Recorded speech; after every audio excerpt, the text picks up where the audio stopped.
प्रदेश का एक छोटा सा गांव बिरनापुरा, जहां समय जैसे थम गया हो। विवेक और उसका दोस्त पैदल चलते हुए गांव की ओर आते हैं और आकर रुकते हैं। काफी रात हो चुकी थी, तभी उनकी ओर गांव का व्यक्ति आता है। ये बिरनापुरा ही है ना? वही गांव जहां पापा का बचपन बीता था। अब सब कितना सूना लग रहा है। हाँ बाबूजी, यही है। लेकिन आप रात में गांव में रुकने की मत सोचिएगा। भूत पिशाच की परछाई है यहाँ। अरे रामलाल जी, ये सब तो कहानियां सिखाती हैं। मैं रिसर्च करने आया हूँ गांव की लोक कथाओं पर। लोक कथाएं कभी कभी सच्चाई भी होती हैं बाबूजी, सावधान रहिएगा। अगर कुछ अजीब हो तो बस नाम लेना शीतला पोखर का और भाग जाना। विवेक गांव में अपने दादाजी के पुराने घर में रुकता है। घर पुराना पर मजबूत है। रात धीरे धीरे घिर रही है। विवेक अपने आंगन में खाट पर बैठा हुआ कुछ सोच रहा था। बिरनापुरा, 50 साल पहले यहाँ से कई परिवार अचानक भाग गए थे। कोई लिखित रिकॉर्ड नहीं, सब मौखिक बातें। तभी दरवाजे पर दस्तक होती है। इतनी रात को कौन हो सकता है? वह दरवाजा खोलता है। सामने एक बूढ़ा आदमी खड़ा है।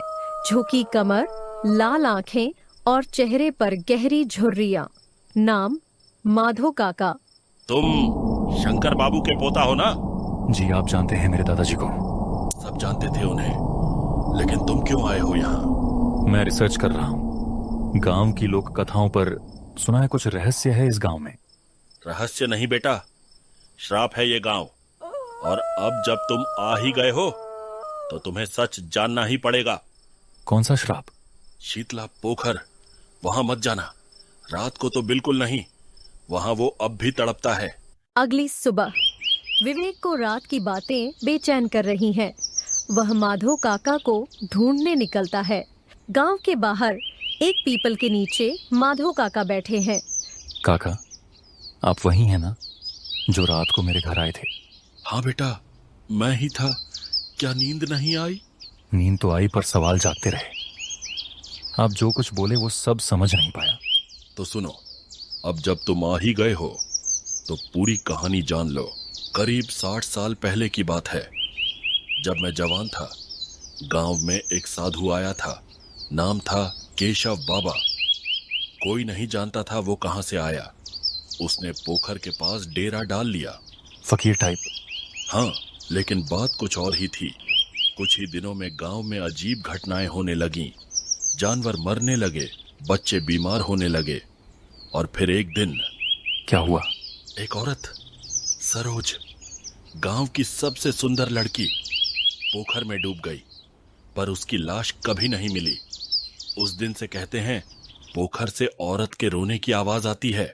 रात में विवेक अकेले आंगन में बैठा है। हवा चल रही है। तभी दूर से एक धीमी सी स्त्री की चीख सुनाई देती है, बचाओ। ये तो कहीं आसपास से आई थी। वह टॉर्च लेकर बाहर निकलता है और पोखर की दिशा में बढ़ने लगता है। रास्ते में उसे एक लड़की दिखाई देती है, सफेद साड़ी में झील की ओर जाती हुई। अरे सुनिए, कौन है आप? लड़की मुड़ती नहीं, बस पोखर की ओर जाती रहती है। रुकिए, आप कौन हैं? जैसे ही वह पास पहुंचता है, लड़की पानी में कूद जाती है। छपाक की आवाज होती है। विवेक दौड़कर किनारे जाता है, लेकिन पानी शांत है, कोई नहीं। ये क्या देखा मैंने? अगली सुबह विवेक माधो काका से मिलने फिर पहुंचता है।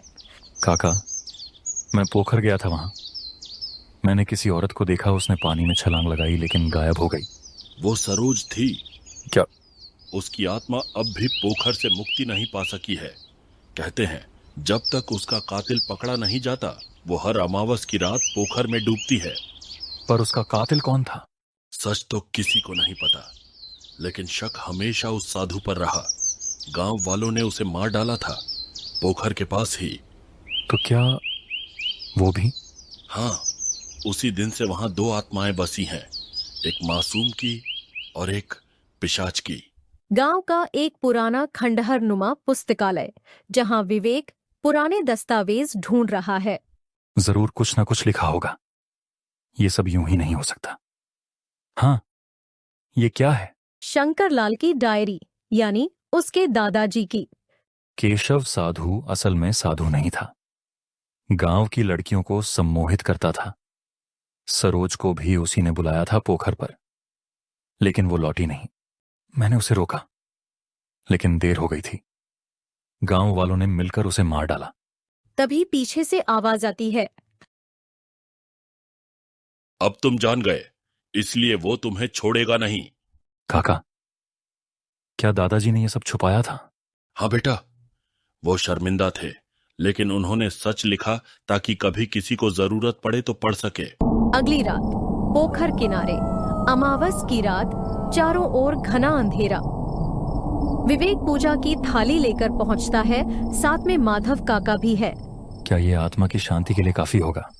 अगर तुम्हारा दिल साफ है और तुम सच उजागर करना चाहते हो तो हाँ। तभी पोखर से अचानक एक आवाज आती है, स्त्री की चीख और फिर घुटती हुई आवाजें।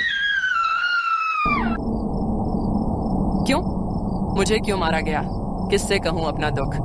सरोज, मैं जानना चाहता हूँ तुम्हारा कातिल कौन था? तभी अचानक पानी से सरोज बाहर निकलती है। उसने बुलाया, कहा पूजा करनी है और फिर मेरा गला घोट दिया। अब पूजा करो बेटा, जल्दी।